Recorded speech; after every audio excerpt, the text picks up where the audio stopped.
कहाणी आदित्य रानूबाईची. ऐका आदित्य रानूबाई तुमची कहाणी. आटपाट नगरात एक ब्राह्मण होता. तो नित्य समिधा फूल दुर्वा आणावयास रानात जात असे. तिथं नागकन्या देवकन्या वसा वसत होत्या.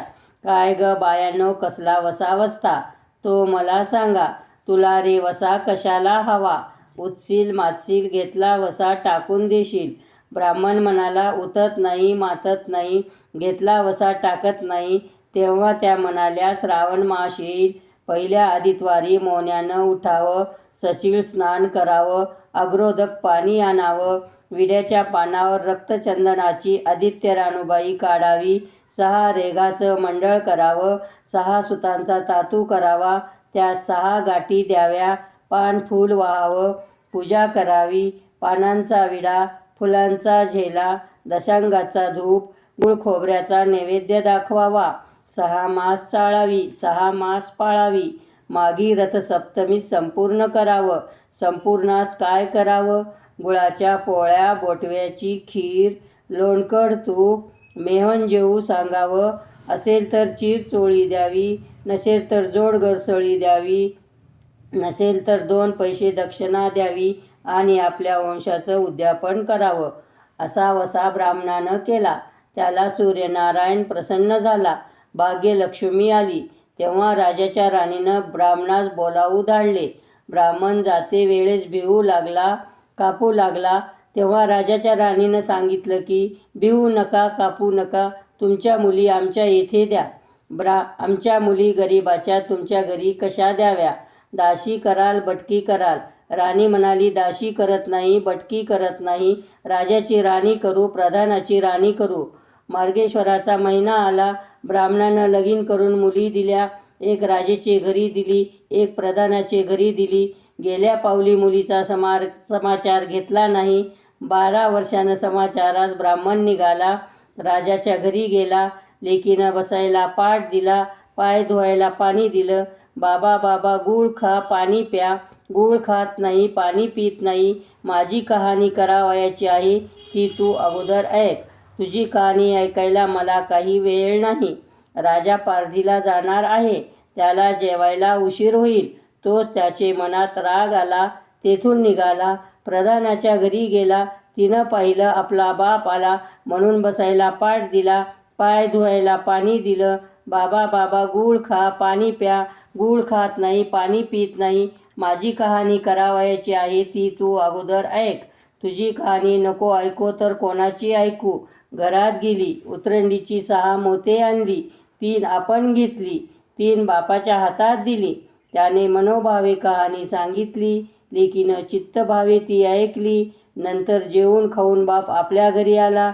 बायकोनं विचारलं, मुलीचा समाचार कसा आहे? जिनं कहाणी ऐकली नाही ती दारिद्र्यानं पिडली, दुःखानं व्यापली. राजा मुलखावर निघून गेला. जिनं कहाणी ऐकली होती ती भाग्यानं नांदत आहे. इकडे दरिद्री जी झाली होती तिनं आपल्या लेकास सांगितलं, मावशी गणगोर नांदत आहे, तिकडे जाऊन काही दिलं तर घेऊन ये. पहिल्या आदितवारी पहिला मुलगा उठला. तळ्याच्या पाळी जाऊन उभा राहिला.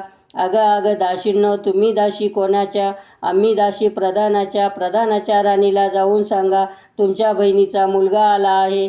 कसा आला आहे? काय आला आहे? फाटकं नेसला आहे, तुटकं पांघरला आहे, तळ्याच्या पाळीला उभा राहिला आहे. परसदारानं घेऊन या.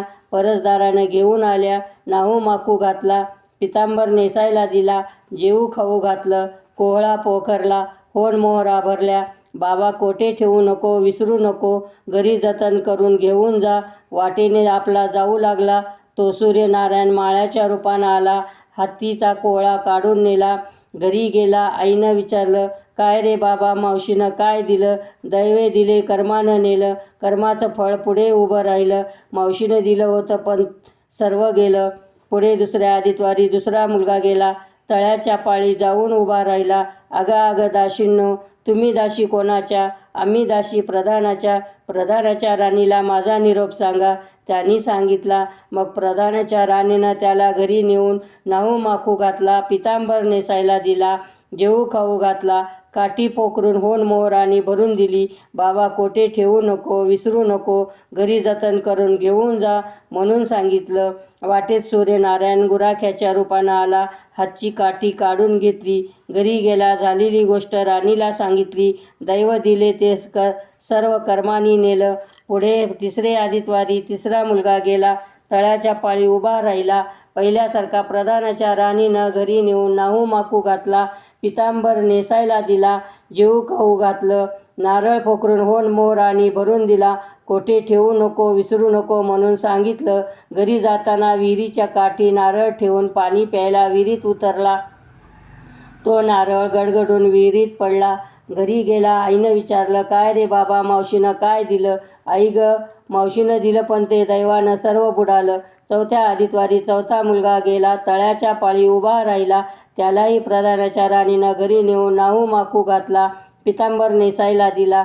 जेवू खाऊ घातलं. त्याला दह्याची शिदोरी होन मोहरा घालून बरोबर दिली. सूर्यनारायण घारीच्या रूपानं आला.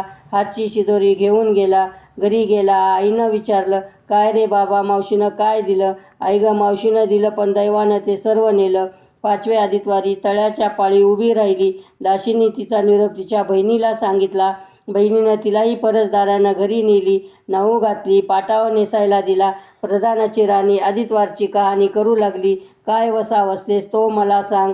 बहीण म्हणाली, अगं अगं चांडळणी, पापीनी, बापाची कहाणी ऐकली नाहीस म्हणून तुला दरिद्र आलं. राजाच्या राणीने विचारलं, याला उपाय काय करू? तेव्हा तिनं वसा सांगितला. ती बहिणीच्या घरी राहिली. श्रावण मास आला. सांगितल्याप्रमाणे सूर्यनारायणाची पूजा केली. इकडे राजाला भाग्य आलं. राजाने बोलावू धाडलं. मावशी मावशी, तुला छत्र आली, चामर आली, पायीक आले. मला रे पापिनीला छत्र कुठली, चामर कुठली, पायीक कुठली, परवर कुठले? बाहेर जाऊन दाराशी बघतात तो राजा बोलावू आला आहे. राजा आला तशी घरी जायला निघाली. एकमेकींना बहिणी बहिणींनी आहेर केले. वाटेने जाऊ लागली. तो पहिल्या मजले स्वयंपाक केला. राजाला वाढलं, मुलांना वाढलं, आपलं पान वाढून घेतलं. तेव्हा कहाणीची आठवण झाली. करा रे हंकारा, पिटा रे डांगोरा, नगरात कोणी उपाशी आहे का याचा शोध करा. उपाशी नाही, काही नाही. वाटेने एक मोळी विक्या जातो आहे. त्याला म्हणाले, आमच्या बाईची कहाणी ऐकायला ये.